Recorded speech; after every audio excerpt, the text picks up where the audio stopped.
नमस्कार, राम राम। मैं आचार्य कुलदीप। निश्चित ही आप स्वस्थ होंगे, अच्छे होंगे और अपने करियर के क्षेत्र में आगे बढ़ रहे होंगे, ऐसा हमें पूर्ण विश्वास है। और आगे ऐसी शुभ स्थितियाँ आपके जीवन पर बनी रहें, ऐसी हमारी ईश्वर से शुभकामनाएं। देखिए, हम लोग कालसर्प की श्रृंखला पे बढ़ रहे हैं। आज जो बात कर रहे हैं, अगर राहु महाराज एकादश भाव में बैठे हों और केतु महाराज पंचम भाव में बैठे हों और सारे ग्रह यहाँ से लेकर के इस भाव तक हों और ऐसी अगर स्थिति उत्पन्न हो रही हो तो हम क्या समझें, कौन सा कालसर्प योग है, क्या परिणाम सकारात्मक होंगे, क्या परिणाम नकारात्मक होंगे, हम यहाँ से समझेंगे। देखिए, ऐसी स्थिति पर बनने वाला जो कालसर्प है उसको विषाक्त या विषधर कालसर्प योग बनते हैं। जन्म कुंडली में जो एकादश भाव आपको दिख रहा है, ये व्यक्ति की आय का भाव होता है, सम्मान का भाव होता है, मान का भाव होता है, उसके किए गए कर्मों के परिणाम का भाव होता है। और किए गए कर्मों का परिणाम आय ही होती है। आपने शुभ परिणाम किया, शुभ मिलेगा, शुभ परिणाम किया, आपको लाभ मिलेगा। और व्यक्ति शुभ ही कर्म करता है, उन्नति के लिए कार्य करता है, तो उसका जो लाभ मिलता है वो एकादश भाव से होता है।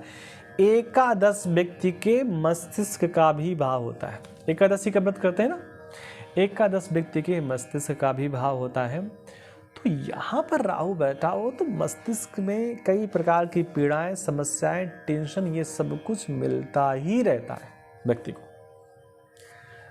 नींद भी उतनी अच्छी सुंदर से नहीं आती। ये जो पंचम भाव है, ये पुत्र का भाव है, व्यक्ति की स्वयं की शिक्षा का भाव है। केतु महाराज बैठे हो, ऐसे व्यक्ति की शिक्षा में अवरोध बना ही रहता है, पुत्र को आने में अवरोध बना ही रहता है। पुत्र को आने का मतलब पुत्र संतति की बात मैं कर रहा हूँ। पुत्र संतति देर में होती, लेट होती है, ऐसी स्थितियाँ इस कुंडली पे उत्पन्न हो जाती हैं, कई बार देखने को मिलता है।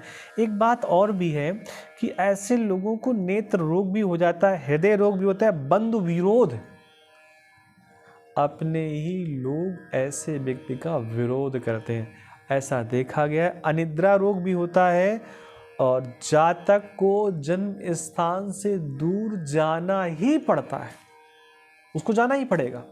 ये स्थितियां ऐसी उत्पन्न हो सकती हैं। देखिए, अगर ऐसी स्थिति उत्पन्न हो रही है तो व्यक्ति को उपाय क्या करना चाहिए, उसके लिए बताया गया है बुधवार को घर की सफाई जरूर करना चाहिए।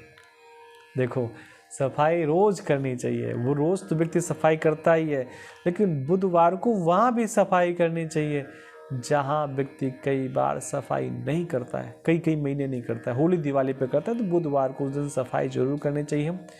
एक उपाय जो यहाँ बताया गया, उसको कहने में संकोच हो रहा है, वो उपाय ये बताया गया कि बुधवार के दिन व्यक्ति को फटे कपड़े पहनने चाहिए, घर में, घर से बाहर नहीं। तो भी व्यक्ति को ऐसे काल सर्प दोष से राहत मिलती है। शिव को गंगा जल जरूर अर्पण करना चाहिए।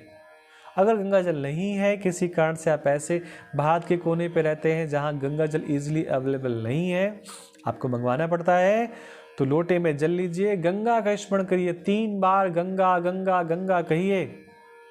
मंत्र आता है तो गंगा का मंत्र बोलिए, गंगे च यमुने च गोदावरी सरस्वती नर्मदे सिंधु कावेरी जलेस्मिन् सन्निधिं कुरु। इस मंत्र के माध्यम से उस जल में गंगा को अभिमंत्रित कीजिए और उत्तर की ओर मुख करके खड़े होकर के भगवान महादेव को जल से लोटा अर्पण करिए, नमः शिवाय और शिवाय नमः कह करके, जैसा आपके गुरु आदेश देते हैं। और फिर देखिए, जीवन में चमत्कार आपके जीवन में प्रारंभ हो जाएंगे। और अगर जीवन में कोई अव्यवस्था है तो वो सुव्यवस्था में परिवर्तित हो जाएगा। आपसे निवेदन है, चैनल को सब्सक्राइब जरूर कर लें। मिलते हैं नई जानकारी के साथ, तब तक आप बने रहिए। आप सबको राधे कृष्णा, जय जगन्नाथ। आपका जीवन मंगलमय हो।